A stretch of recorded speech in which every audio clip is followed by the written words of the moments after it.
saya beritahu, selagi saya diberi mandat oleh rakyat, saya tidak terima ugutan itu.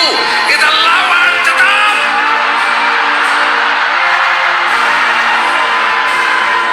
Kami tahu,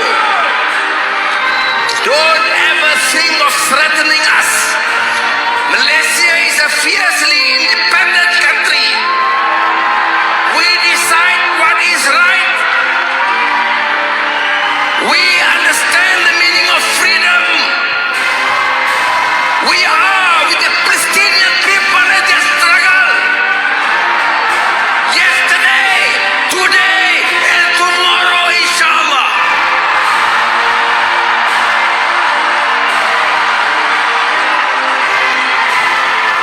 Malaysians was there from the days of Yasser Arafat, struggling for independent Palestine until today, and we will continue without fear. Don't ever threaten Malaysians. We have our right to express ourselves.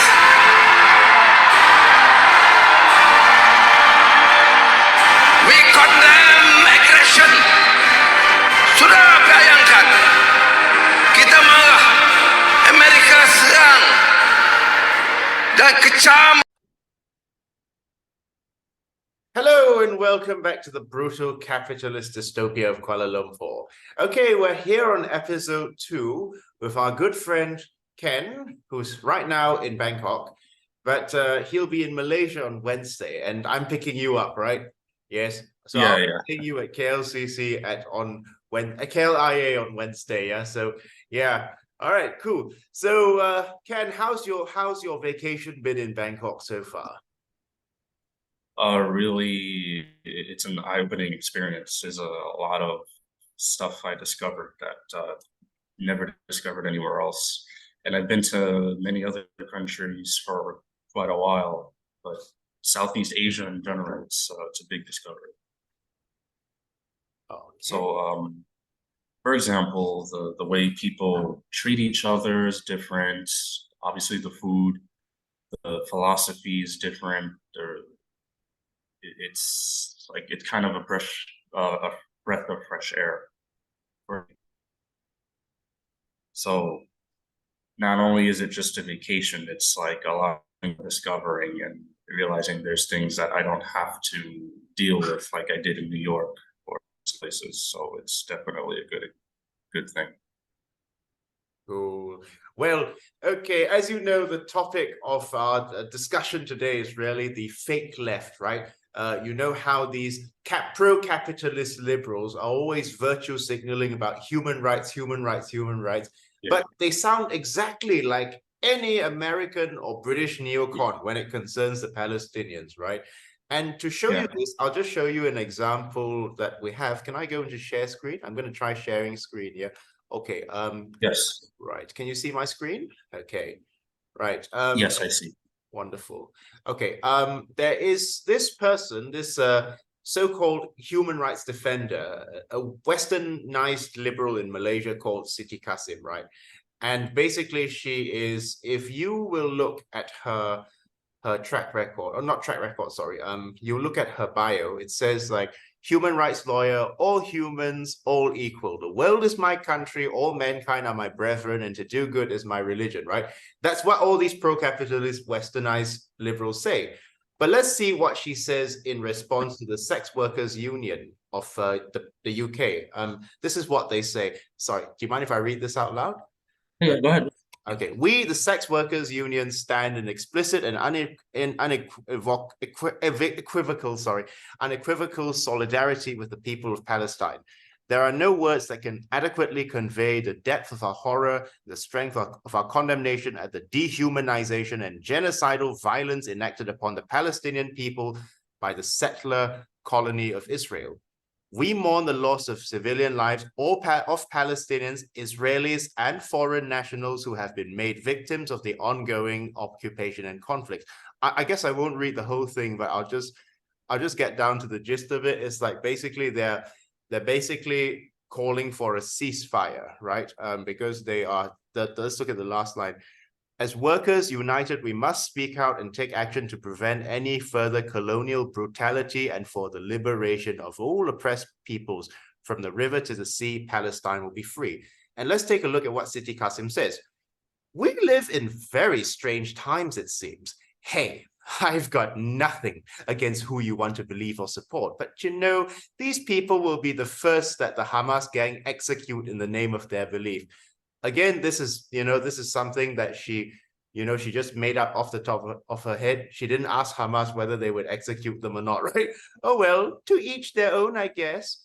Okay, so what do you make of this? I'm going to show you another one later, but yeah.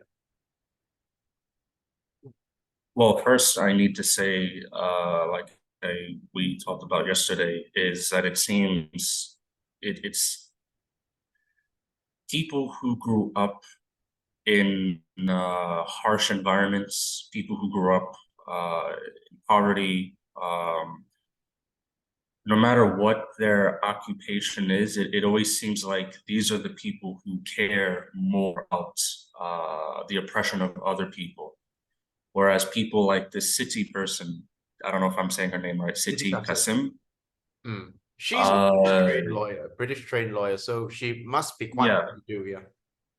Yeah, so it just goes to show you that people from her sphere, her class, don't care about people at all. They don't care about human rights or anything like that, because they come to such a place where they never had to worry about survival. They were never hungry. They never had to, I mean, sex workers union, they're seen as the leprosy of society, but even they care more about others who are suffering oppression than the supposed human rights activists. Right, the supposed respectable human rights activists.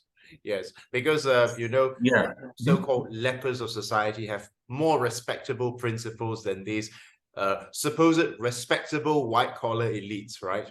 I mean, she does, she does criticize the Malaysian government for its race-based policies, but the thing is, though, that it seems more like, I always had a bad feeling about Siti Qasim because it didn't seem genuine. It more seemed like to come from a place of a politician, it seems political because she does run for politics. She is a politician, right? So I always yeah. Let me say this real quick. So on the second part, it's kind of like she doesn't see, like you said, they don't see the forest for the trees because she's still on religion. Yeah. She's saying Hamas. Hamas is like a Muslim, right? So she has to make a comment about, oh, they're going to be executed out of religious reasoning, right? Out of their religious belief. So in other words, she hasn't really learned anything. She's still stuck on division because it shouldn't be about, it's not about what religion or nationality, what race. It's about solidarity with everyone coming together in solidarity, irregardless of what your background is or whatever. And she's stuck mentally on this division, like, oh, those Muslims over there, they're going to do this and do that. She doesn't look at why Hamas exists, what's the root cause of it. Hamas is just a symptom of the whole thing. She doesn't see that. So in reality, to me, it's like it's a failure, really. And for the sex workers union, who's considered low, like I said, the leprosy of society, that they care more, it says a lot. It means that people who are of Siti Qasim's class is totally out of touch. They don't know what's going on. They're just not, they're not in solidarity with us, is basically what I'm trying to say. No, they are not. Ultimately, they are still in solidarity with their paymasters in the end, right?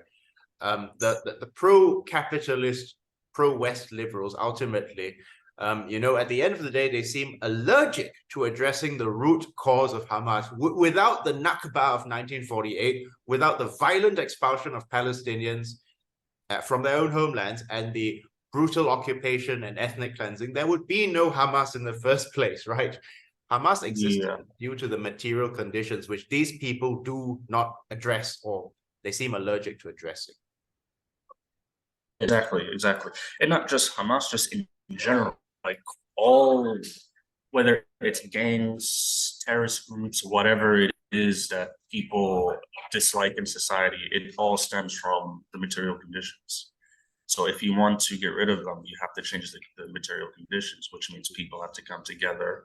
They have to be understanding of one another and talk about it, and why are you in a gang? Why are you in this group? Why do you turn to for example, prostitution or drugs or whatever? And when people talk, then they can say, okay, this is how we're going to solve this. It's the bourgeois class that's forcing people to turn into these groups, into these conditions, and this is how you could solve it. But these people like Siti Kasim, they're just it's like they don't want that to happen for some strange reason. They want to keep their power and everybody else. Yeah. Perhaps they thrive off the status quo. Like in theory, they can talk about dismantling the status quo and creating a wonderful world in theory, but that's not what they want, actually. I think these pro-capitalist liberals, or these bourgeois liberals, ultimately, they still want to maintain their hold, their stranglehold on power. Like, people think that she's anti-establishment, but I'm going to show you another quote of hers. Okay, remember this is I think it's a Middle Eastern chap in the UK, right? This is actually a libertarian account, David Atherton, libertarian, right? So that gives you a very, very red flag and not a communist one. Let's see what he says. 5 European countries, Denmark, Finland, Iceland, Norway, and Sweden have agreed to cooperate in deportation of illegal migrants. How do we even know this guy is illegal, right? We don't know. He's just a Middle Eastern guy who's calling for a ceasefire, right? And let's see what Siti Kasim says. Good. UK and Malaysia should do the same. My visit earlier this year, that means her visit to the UK, shocked me to see the change in London and Birmingham. Couldn't recognize the UK as it was. Now, doesn't this sound very similar to what Douglas Murray would say? Doesn't it sound eerily similar to what a UK right-winger would say? Like Douglas Murray, a far right-winger. So where does all mankind are my brethren come in? I mean, how does this support her claim that she's a humanist, right? When she's sounding exactly like a right-wing fascist like Douglas Murray, because she's insinuating that these people are illegal immigrants. Okay, how do you Can you pause the record button real quick? Okay, sure. Pause for a while. How did pause? What's this?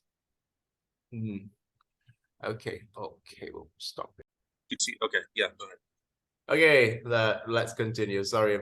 Okay, let's so you saw this so what are you so the funny thing is she talks as if she's white. Basically, this is what a right-winger would say, right? A white right-winger would say. Couldn't recognize my country, can't recognize my country now. It's full of brown savages, right?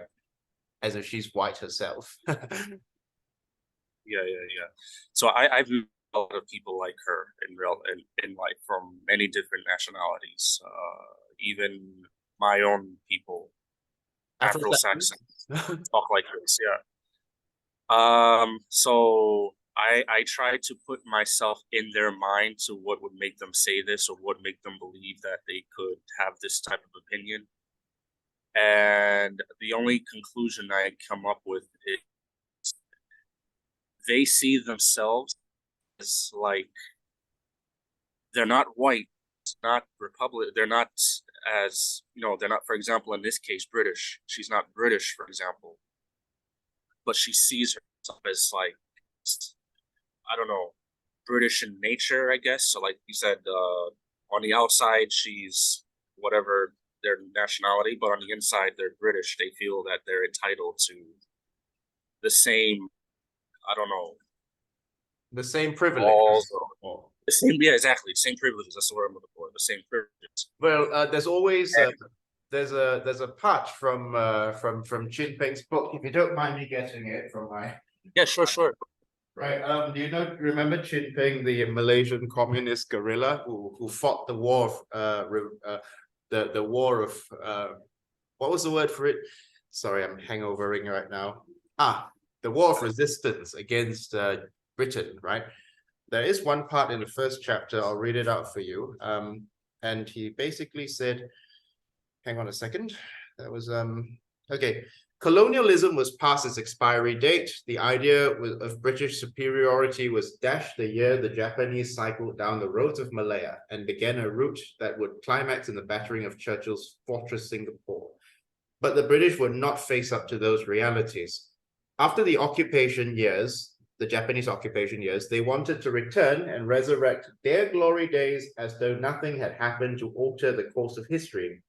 Of course, they would make some concessions to achieve this objective, open their for whites only clubs to a number of privileged natives, for instance, or assign a few locals to middle-level government jobs, buy them with titles, be nicer, be more congenial to the brown or yellow person. But they would remain the masters and bullies.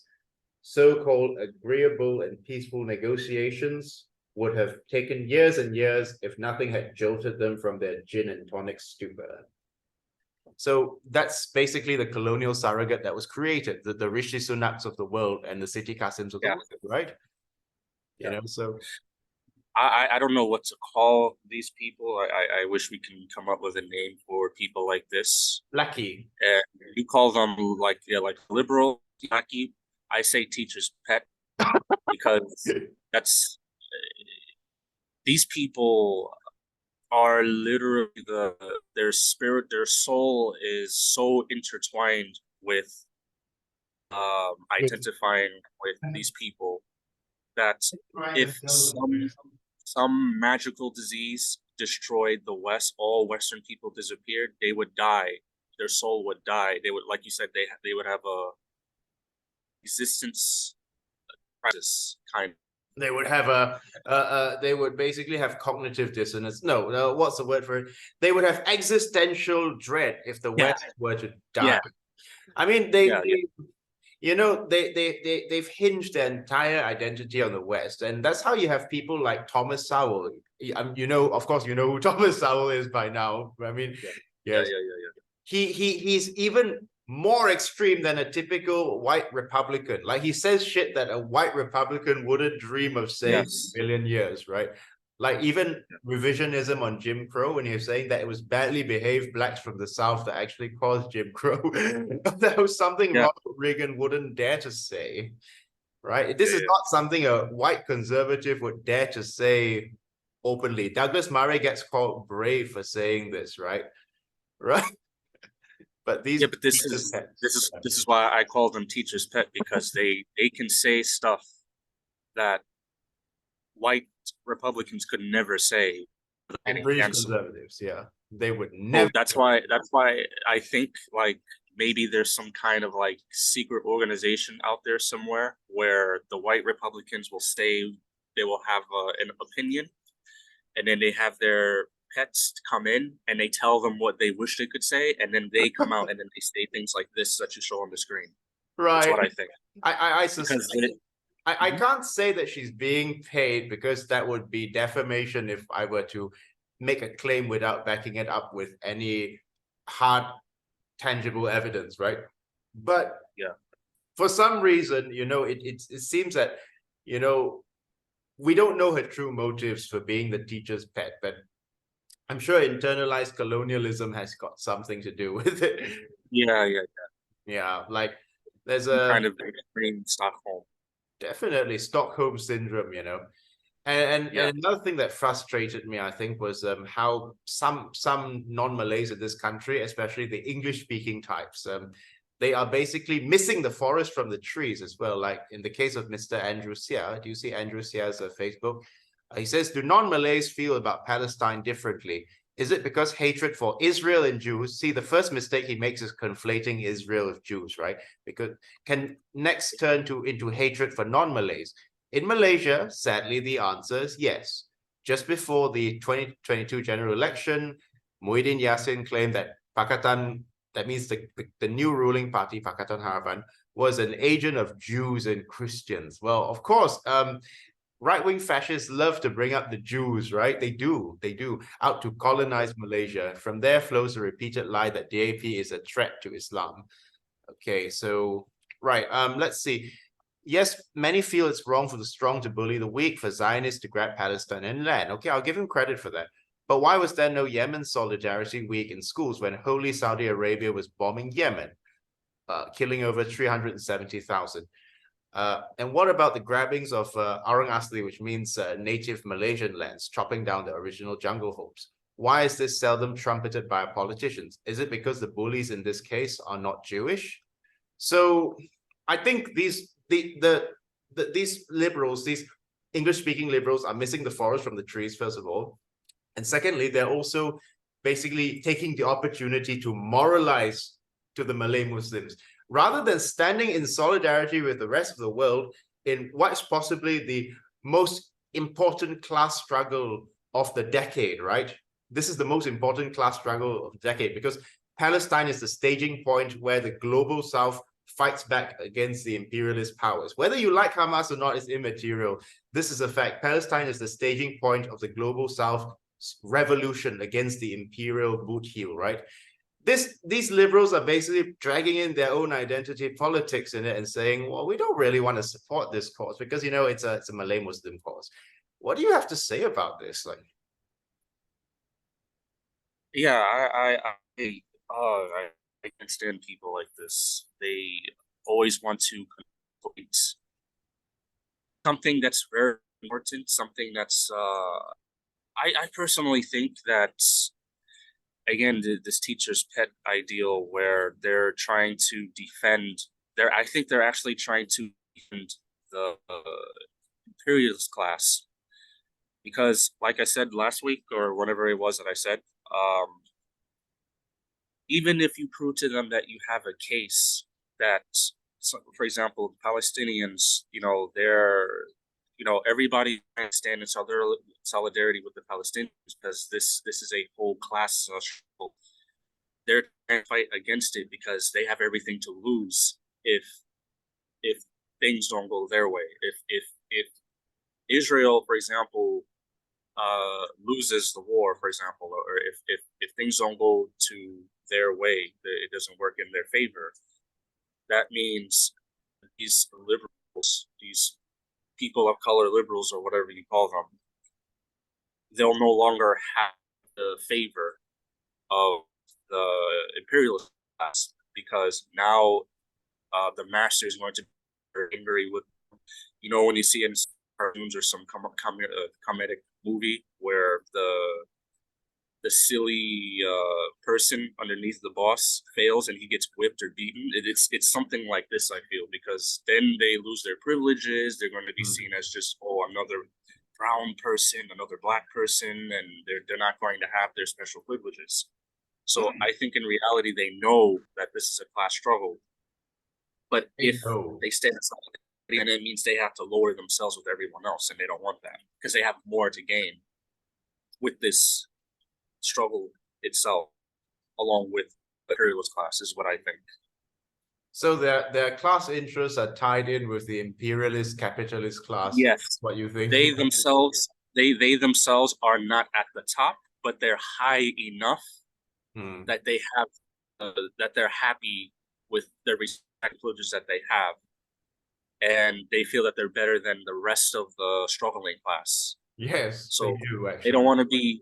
They don't want to be associated or labeled with the rest of the struggling class because that's beneath them. Right. Because it's just, I want to give you my perspective. For example, when I lived in Kazakhstan, for example, or in former Soviet countries, right? When people find out that I'm from the US, I'm automatically associated with the upper class, technically. Because if you're from the West, if you're from US, UK, you're just assumed to be you're assumed to be a reactionary. But when you tell them, no, I reject their reactionary thoughts, instead of respecting the difference and just going about their way, they want to kind of like push you into reactionary way. They want to tell you what they think about country X, or example in Kazakhstan, oh, Kazakh people, they're this, they're lazy, they're bad, this, they're just as bad as, and then they'll bring up the Jews who's being attacked by Hamas. They try to conflate issues that don't really exist as bad to the worst possible situation, for example, in Palestine. They always do this. They always do that. So what they're trying to do is they're trying to get me to look at them as like, you know, oh, this is the good group, this is the good Malays, this is the good Kazakhs, this is the good Chinese, and the society, the rest of that society is garbage, and that's, it's like they do this instinctually. So I feel like maybe this is what their mindset is, and they're trying to maintain that class. It's not as high, but it's high enough, and the rest can kick rocks somewhere. Yeah, well, you know, it's these people basically, when you talk to them and you tell them, I reject American reactionary thought. Yeah, I reject the imperialist West. They get so shocked. I mean, I'm sure if you talk to these people in Malaysia, I'm sure they would go like, oh, no, actually, this country is really bad, you know, and then basically, they do that in Kazakhstan, right? This class, this certain class. I'm actually very, very upset because, you know, I'm willing to set aside my differences with the Malay Muslim reactionary, even though we have vastly different ideologies. And basically, I'm willing to hold his hand, even if he wants to hold my hand. And I'm willing to, if we're both struggling for the Palestinians, right? If they're willing to set aside their class differences with me, I mean, if they're willing to set aside their ideological differences with me, I'm willing to set aside my ideological differences with them, because, you know, on this cause, we are all united as, you know, because as members of the global South, right? But this group of people, this group of wet blanket liberals are basically throwing a wrench into this movement, because they're also casting suspicions on the non-Malay Muslims in this country. They're making the Malay Muslims wonder where their loyalty really lies, because, as you know, we don't have diplomatic relations with Israel, right? And some of us are even saying some of these. I want to give you one example. Yeah, I want to give you a great example. So a few days ago, I had a conversation with, well, it was a couple of North Americans, let's say, because some people were from America, United States, some were from Canada. So we were talking a little bit.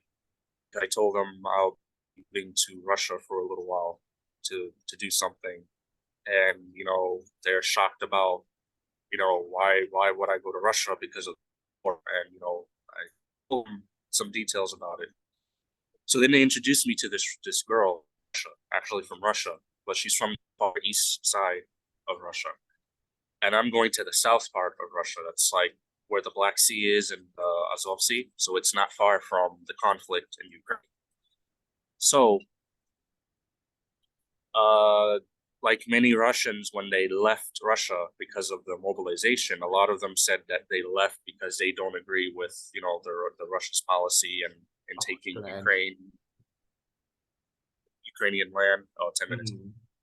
And you know, I talked to them. I say, well, yeah, but I'm in the knowledge that the lands that Russia has taken was always Russian, and people in those lands identify with Russia themselves.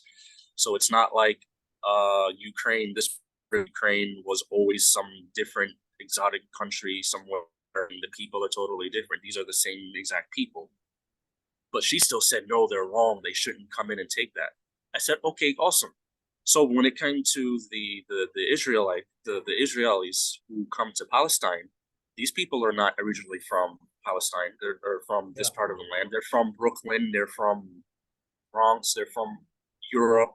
How is it that they are more Jewish, they're more Arab than the actual Palestinians that live there themselves? So since you're against Russia taking these lands, are you against these people coming in taking this land? And she was just like in silence. They can't like, answer the question. Huh? She can't answer that question. She really can't. No. And in fact, this conversation with all of us.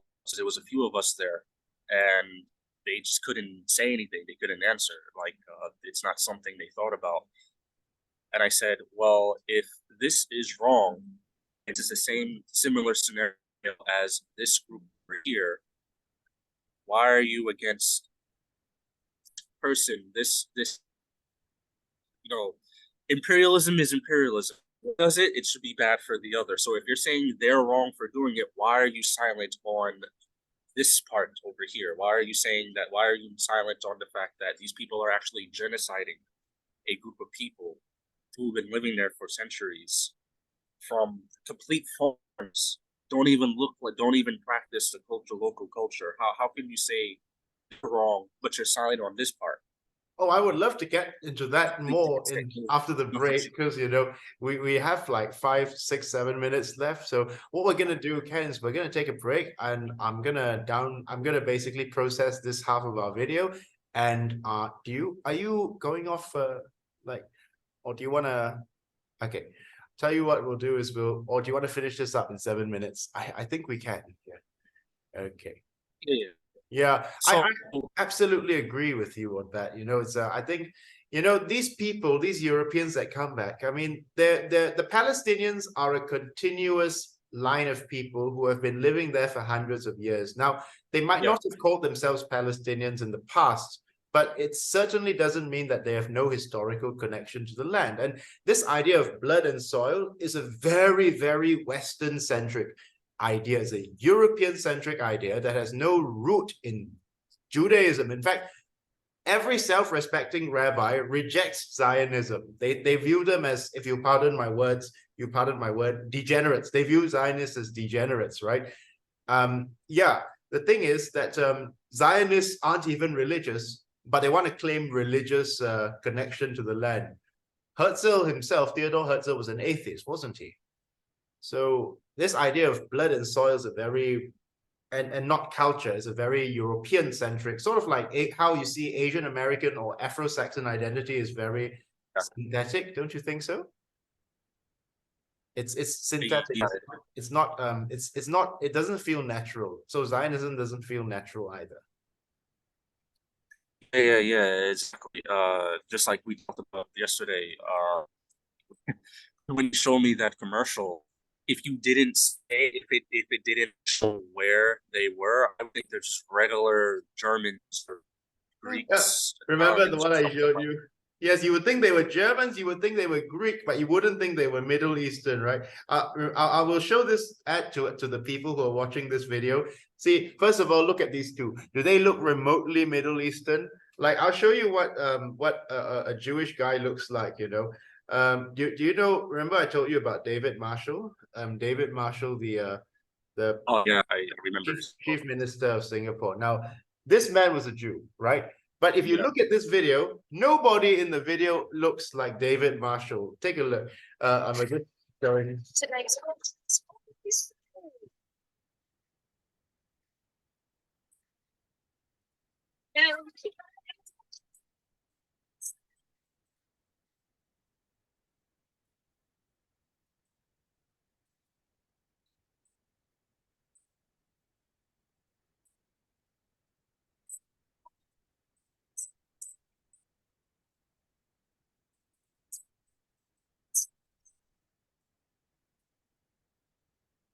Tel Aviv, Jerusalem, 2 sunny cities, 1 break. Book your trip now. Well, what do you think? As you said, you would think it was Greece or yeah. if they didn't tell you it was Tel Aviv, right? Yeah. So in the next part, do you want to do another half, or you want to save the other half for another day? Because no, we can. You don't mind? Okay, we'll do another 20 minutes in the other. Thanks, Ken. I'm just going to end the video now, and we'll do the other half afterwards. We'll get more into race versus culture, basically. Okay, see you in 5 minutes. Okay. Okay, so let's take a look at this article. Rishi Sunak fires government aide Paul Bristow over call for Israel-Hamas ceasefire, right?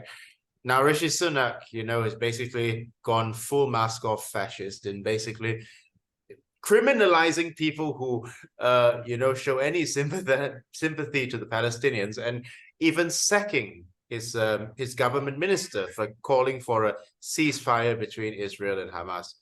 Now, what's ironic with this is that Israel itself, Sunak himself is an Indian, right? He's Indian. So he, more than anyone else, ought to know the suffering, the sheer brunt weight of suffering under colonialism, right?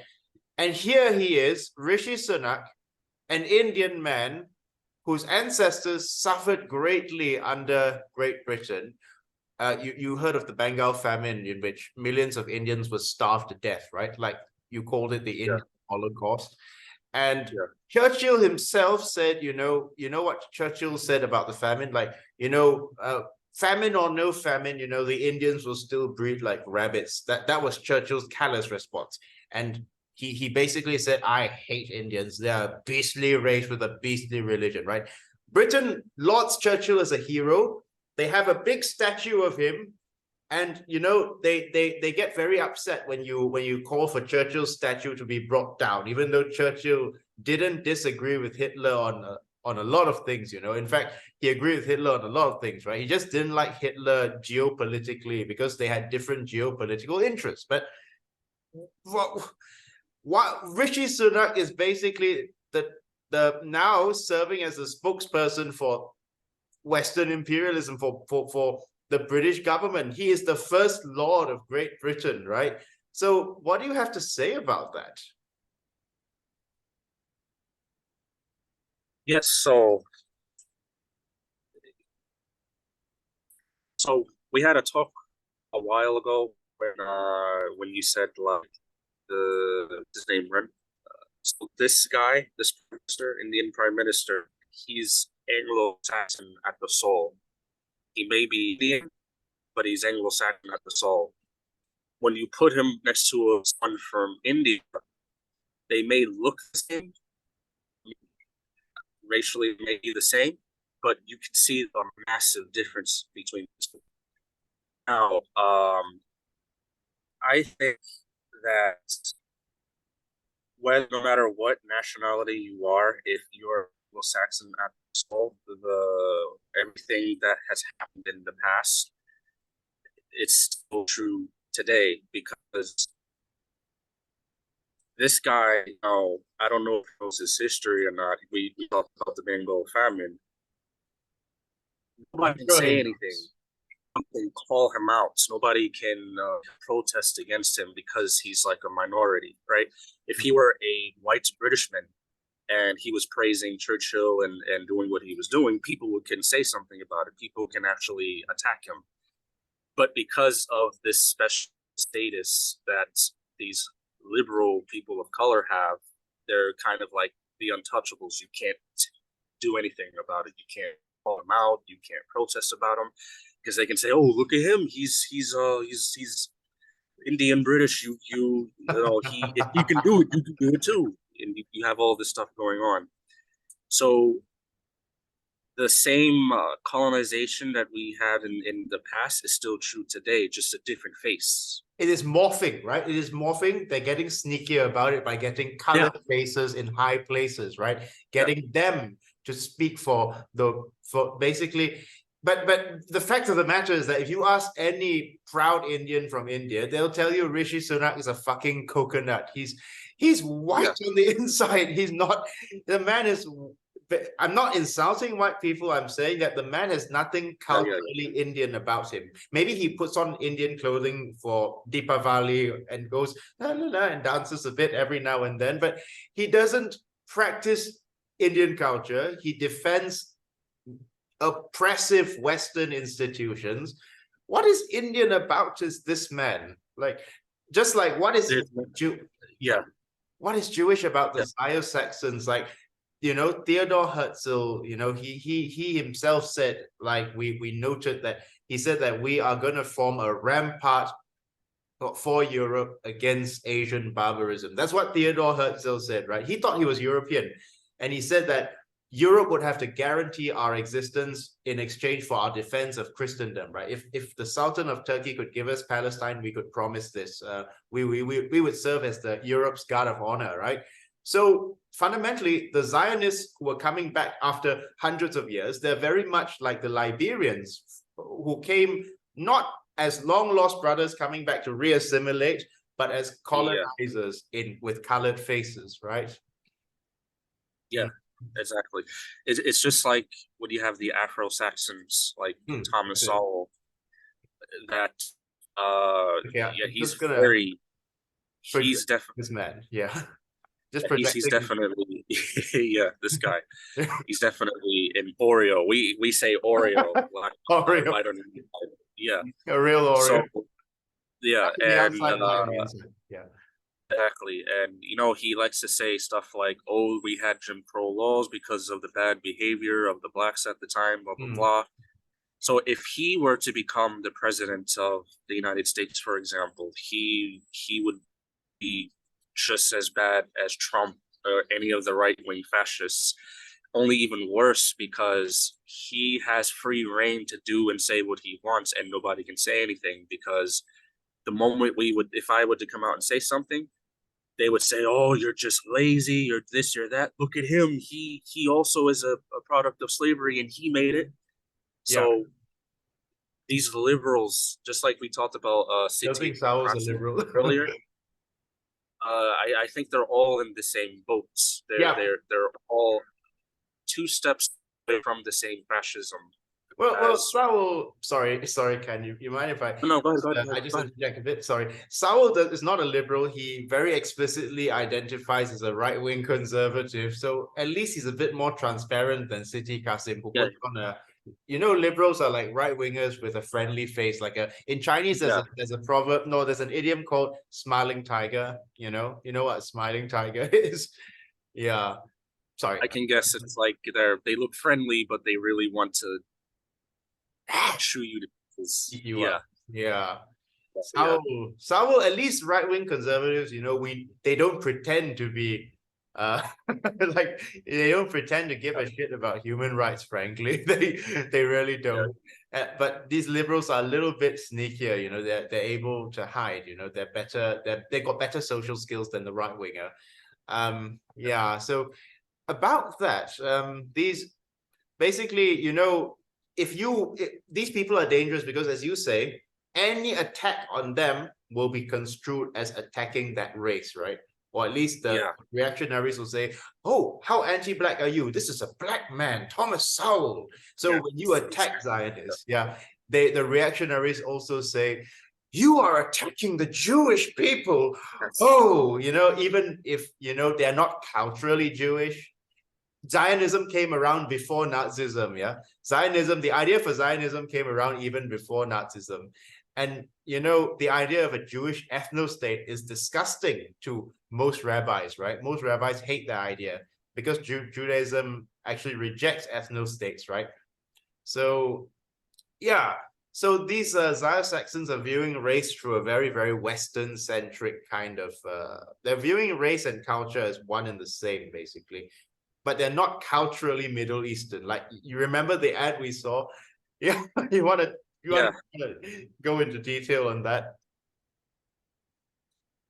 Yeah, I definitely agree on that because it sucks because these European-looking people who came from Europe claiming to be Jew, and then that's another thing I'm glad I'm going to bring up, the one-drop rule. So this is also another sneaky tactic that a lot of these people use. It's when these people say that they're Jewish, but they don't look Middle Eastern at all. So they're going to tell you that great grandma somewhere, grandfather somewhere is Jewish, so automatically they're 100% Jewish. So if you try to say something to this person with blonde hair, blue eyes, acts like a German, acts like an Italian, now you're anti-Semite because that person could be Jewish because he says he's Jewish. So there's just so many things that you can't say anything without being labeled an anti-Semite somehow. It's very frustrating as well because the liberals over here are also accusing Malaysians of being anti-Semitic, even though there are anti-Semites in Malaysia. It's true. In any country, there are anti-Semites. They act as if there are no anti-Semites in the West. There are. It's just that the anti-Semites, the hatred for Zionism has been disingenuously conflated with hatred for Jews, right? But the funny thing is that Lord Balfour, you know, in my previous video, I said Lord Arthur Balfour hated Jews as well, but he supported Zionism. Churchill hated Jews, but he supported Zionism. It seems that the most historically anti-Semitic countries like Great Britain, Italy, and Germany, who used to pogrom Jews, you know, all the time, are now supporting the state of Israel, right? The worst historical enemies of the Jews are now supporting Israel. Isn't that suspicious? Yeah.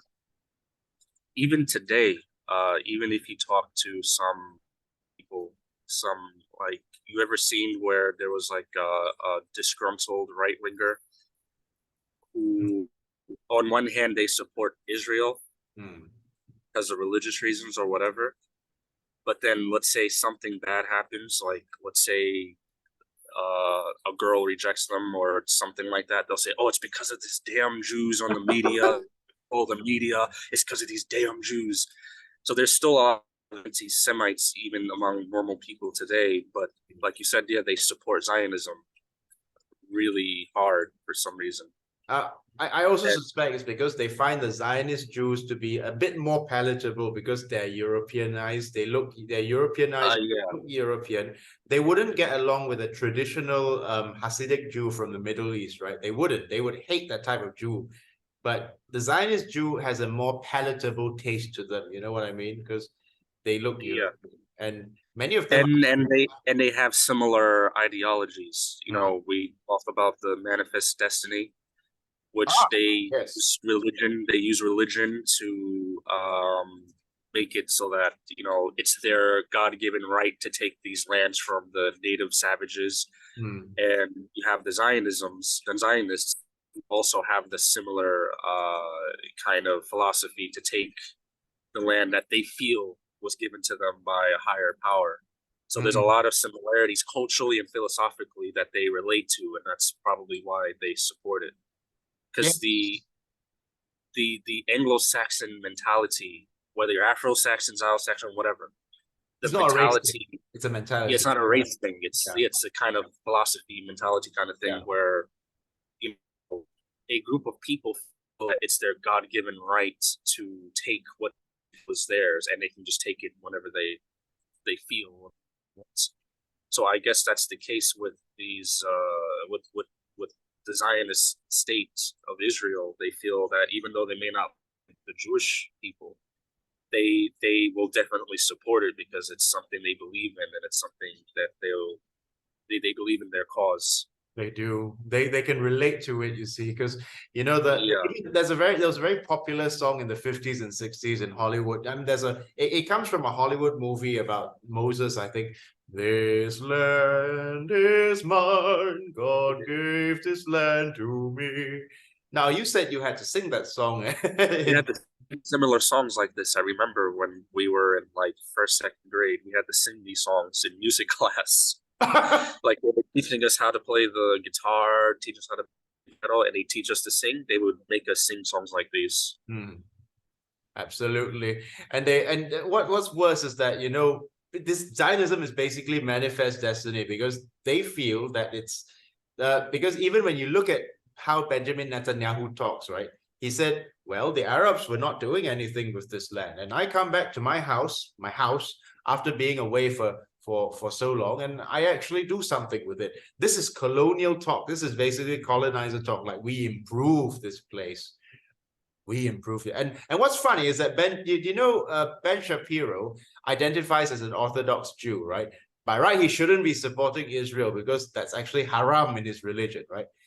But Ben Shapiro, funnily enough, will never go and live in Israel. Isn't that funny? Because he knows that he's not supposed to, right?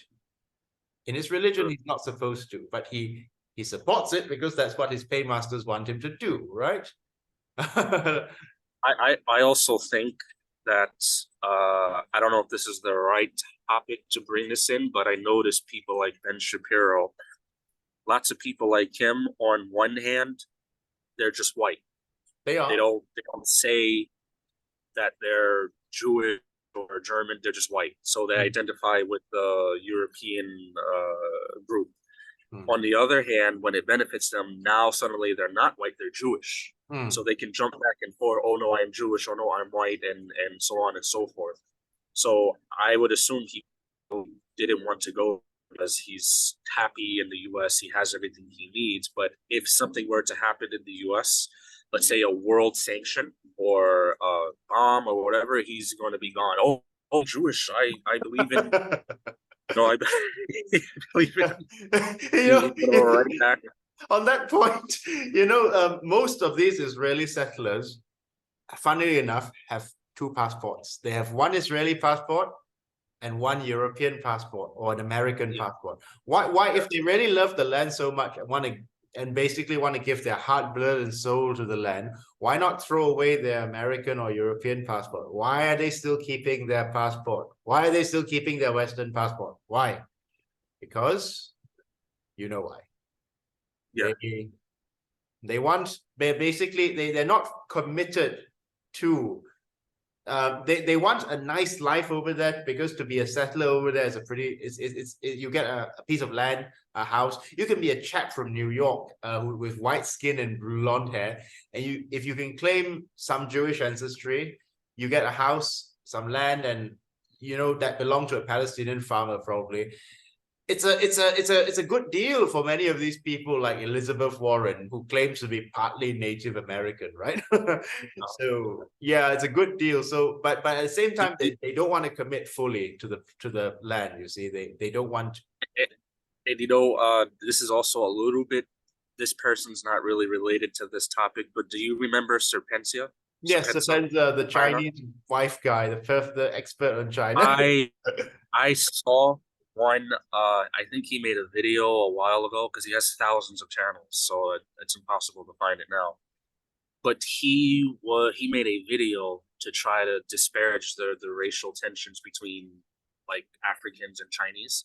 So he made a video, and it was something like, "Oh, Chinese are so racist towards blacks and Africans," because he used one video, and the video was like, it didn't show context of why this African guy was getting beat up by some Chinese guy.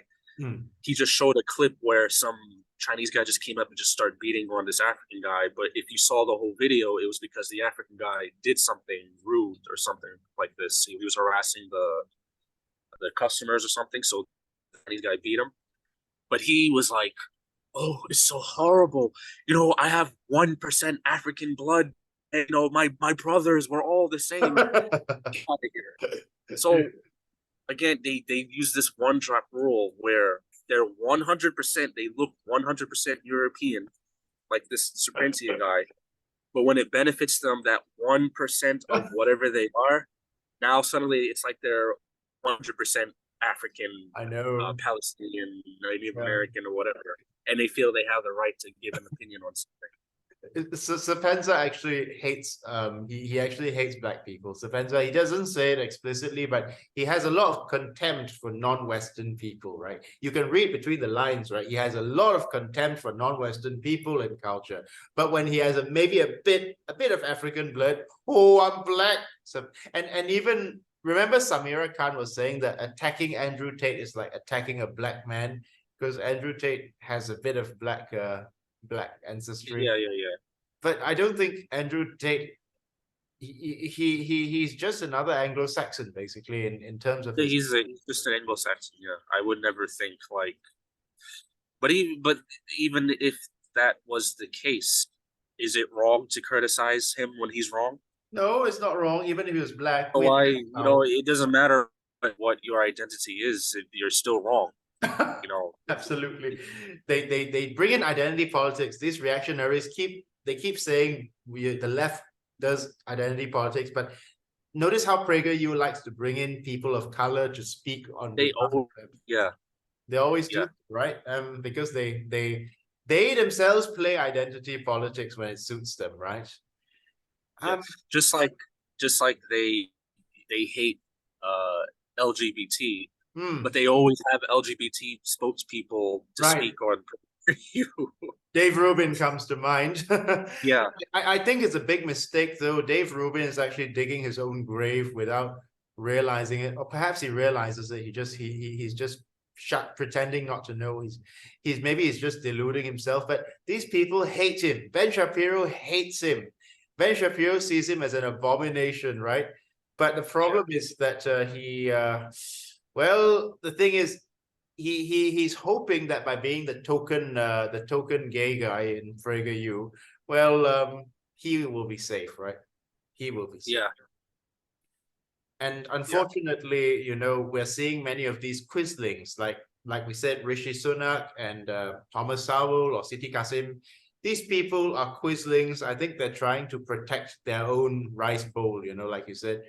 Yes. Yeah. That's what I see. That's what I see about these liberals, like you talk about in Malaysia. They're protecting they have a lot of rice bowls that they don't want to share. They don't want to share with people of the same, you know, race, nationality of the lower class. So yeah, they're trying to protect themselves, and they think that it'd be as equal as, you know, these right wingers, for example. If the more they punch down on their own, the more they feel they're going to be brought up. They feel that they're going to be equal as each other. So I hope they know what Hitler did to his gay Nazi friend in The Night with the Long Knives. I hope they know about what Hitler did when that gay Nazi was no longer useful. I hope they know what Hitler did. Yeah, but the thing is, though, that they think that they in particular will be safe, right? Oh, hell, yeah. Even yeah, the idea of ethno-states is simply such a Western Anglo-Saxon sort of concept, right? It's a colonial concept. And Israel basically, you know, the funny thing is that even Holocaust survivors who, you know, who should be listened to are now calling out Israel, like Gabor Mate, Dr. Gabor Mate and Norman Finkelstein. Yeah, so these liberals really don't have a leg to stand on anymore when even Holocaust survivors think they're ridiculous, right? What is Israel doing? It's pummeling Gaza to the ground and they call it self-defense.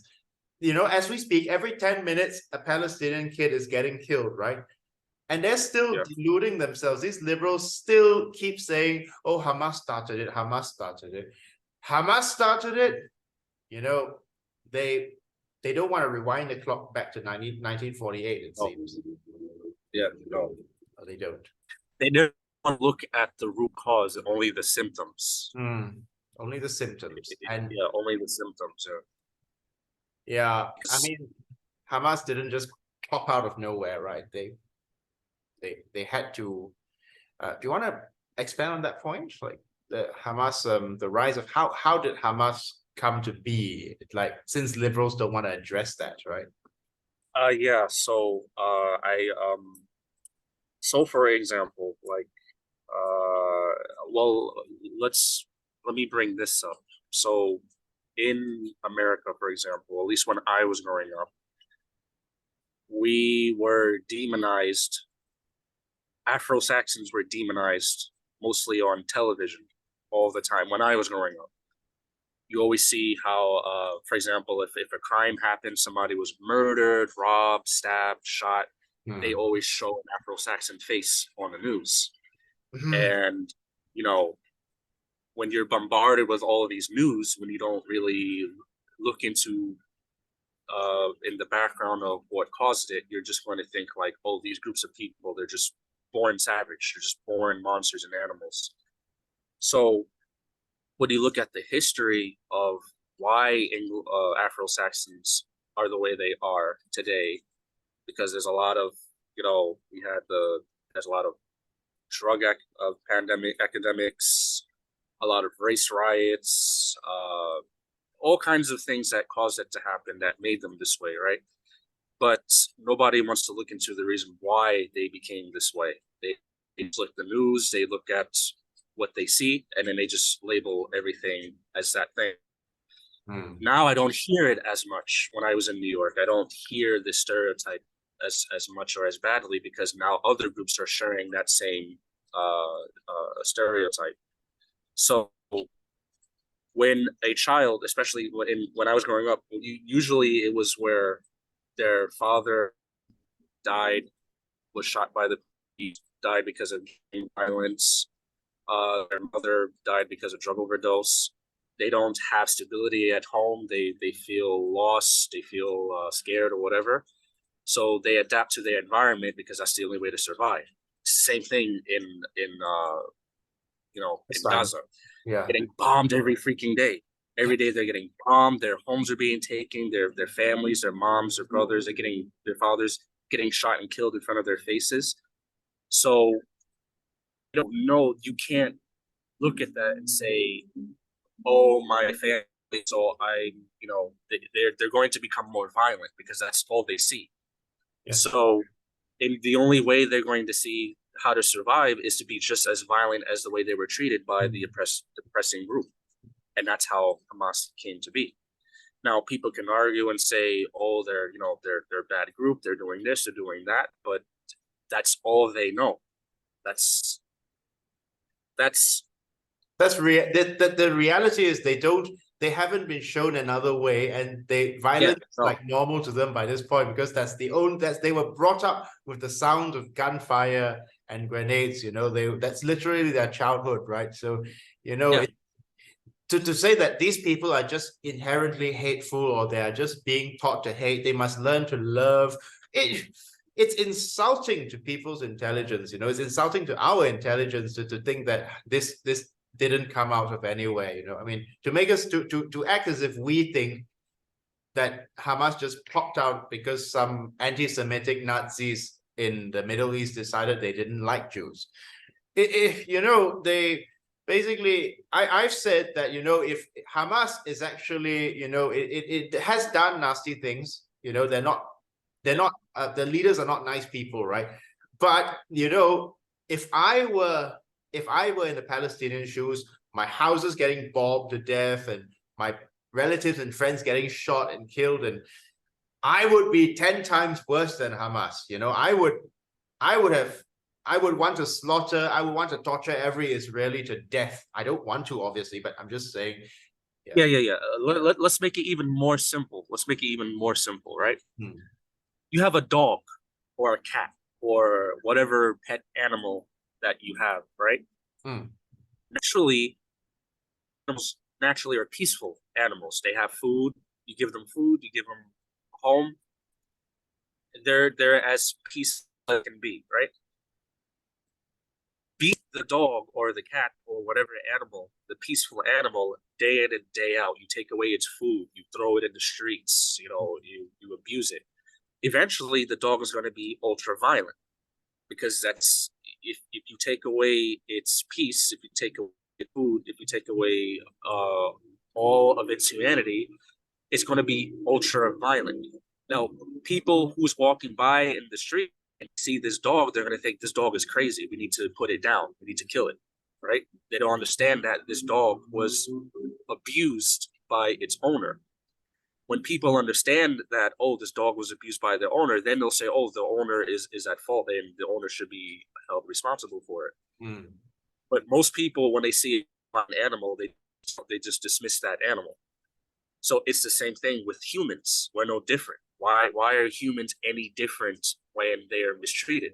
If you have abusive parents and the abusive parent starts beating the animal or the child, that child's going to grow up violent and criminal, right? Same thing with a group of people.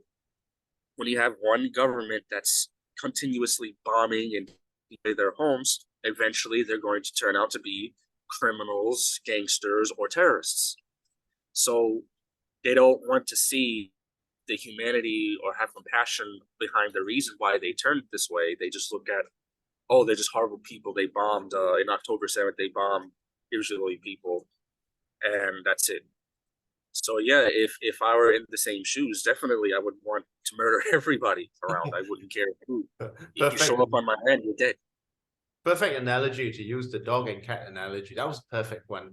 Honestly, they really are a product of their circumstances, and they've shown considerable restraint, right? Considering that, that no matter what Hamas has done to the Israelis, Israel has done 100 times worse to the Palestinians over the last 70 years.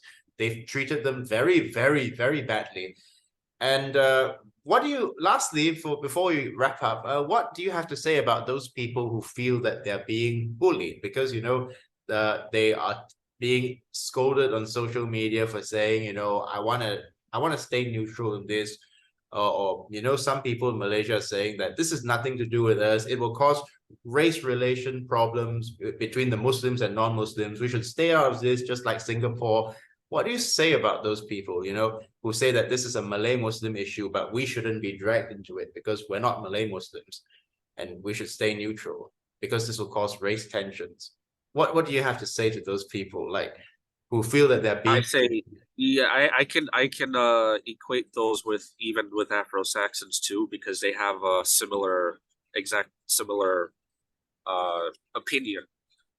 So I would say they're cold, callous, and even cowards, because on one hand, they want to stay neutral, but I think the truth is they want to support Israeli for all of actions, because A, they see themselves as the Israelis, or they would like to see themselves as Israelis. Because they want to be as successful as they are. So they want to be rich like them, to like them. So that's their idol. That's like their idols that they look up to. But they know that if they support it, they will get destroyed. They will get canceled. They will get attacked. So out of fear, they will stay neutral. Neutral, yeah. For the sake of not seeming like not politically incorrect, I think, and they are too scared of getting lambasted on social media, so they just say we take the neutral side because they're too chicken to actually get the blowback, right? So exactly.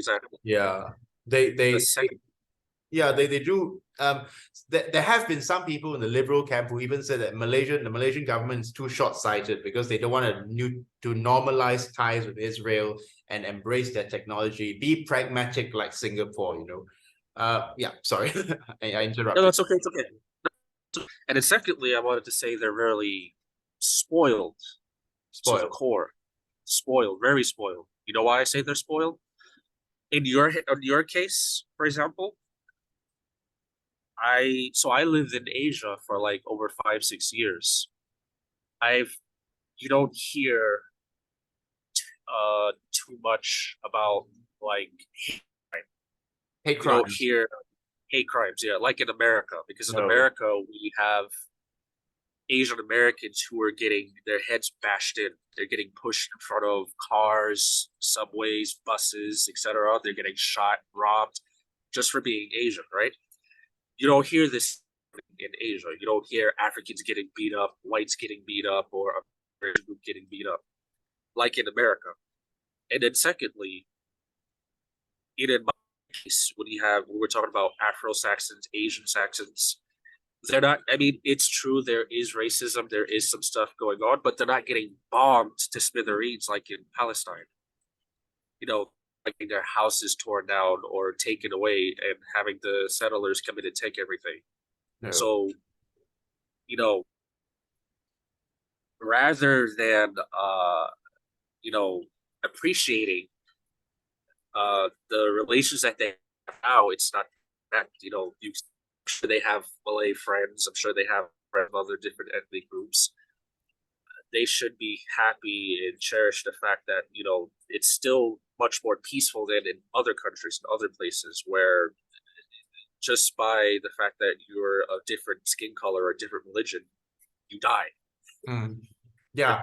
Like, you know, thank you for that, because I think the self-hating Malaysians of all races really needed to hear that from you, an American. Well, no, won't be an American for long, but once you get a new passport. But the thing is, they are spoiled. I say this as a Malaysian Chinese myself, because our country is not perfect, but they don't want to admit that we are a decent country, right? We did not side with apartheid South Africa. And what's going on, even race-based politics here, is nowhere near close to what the Palestinians are going through, right? There's nowhere near close, but they equate they think that, well, you know, the Malays are treating us the way that Israel is treating the Palestinians. That's what some of them think, right? If they don't think that Yeah, Israel is right, they'll think, well, maybe Israel is doing something wrong. But you know, I'll show you what my friend, well, acquaintance of mine said. I won't show you, won't give you her name, of course. But I asked for opinion on the topic, and this is what she said. She said, let me see, she's Malaysian Chinese. She said, I know someone is at war with someone and someone is innocent, but I'm not entirely sure who is who. So I'll refrain from this topic. That's what she said. Yeah, so basically that sums up some of their mentality. I mean, yeah, and one more quick thing, because I also had this the Malaysian groups who say this. It's the same in Kazakhstan, because I've met many people in Kazakhstan who are the Malay group who feels they're really oppressed, because I've had people in Kazakhstan, the ones who speak English very well, who's very knowledgeable in certain politics, tried to tell me that Kazakhstan is worse than Bronx, Detroit, and all those poor ghetto areas of America. And I said, how is that possible? Because you don't see shootings, you don't see drug overdose on a mass scale, you don't see any of these things. And they think because, so when I Kazakhstan, people stare because I look different, look exotic to them. They think that's as racist as someone in Gaza being bombed somewhere because they're Palestinian. They think that's all the same, and it's crazy. They're trying to redistribute the abuses. yeah, As the same. it's kind of like And being slapped on the face. It's kind of like being slapped on the face and getting your head, your arm cut off. It's different, right? Yeah. They think it's the same. It's not proportional. Yeah, it's like there's a difference between being slapped and getting your arm cut off. Yeah, it's really, well. I'm really afraid that this you know, we've only got another minute. So, well, if is there anything you'd like to add, Ken? This was a really enlivening conversation, and for now, no, because I'm going to be there in 2 days. So cool. I'll see you. I'll be there. I'll pick you up. Okay. Thank you very much for being on our program, Ken. And this has been another great collaboration with the unofficial Socialist Party of America. All right. See you on Wednesday, my friend. Take care. all right, see you. Goodbye.